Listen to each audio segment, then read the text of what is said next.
বিসমিল্লাহিররহমানিররহিম। বন্ধুরা দেখতে পাচ্ছেন আমার সামনে একটি ছোট একটি প্যানেল। এটি মূলত 19 ইঞ্চির একটি এলইডি টিভি। এটি একটি এলইডি মনিটর। এটি যে সমস্যা সেটি যদি আপনাদের দেখায়, এটি যে কাগজ ছিল, আমি কাগজটি যে উঠে নিয়েছি, এটি খারাপ হয়ে গেছিল। এই কাগজ নষ্ট হওয়ার ফলে যে সমস্যাটি হয়, এখানে হচ্ছে সাদা সাদা সাদা সাদা দেখা যায়। আর পেপারটি পুরোপুরি উঠাই নিয়েছি, নেওয়ার পর এখন দেখেন কেমন দেখা যাচ্ছে। এই যে এরকম হোয়াইট ডিসপ্লে।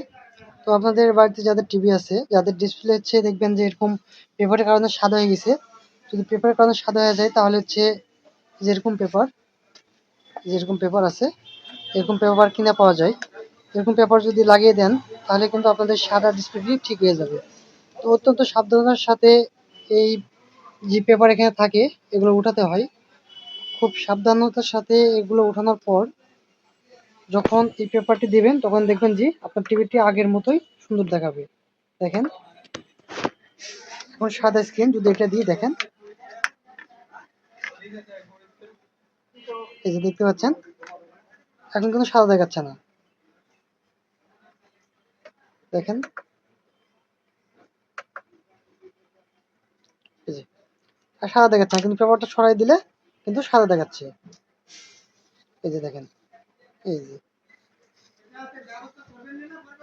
এই পেপারটি খারাপ হলেও সাদা হয়।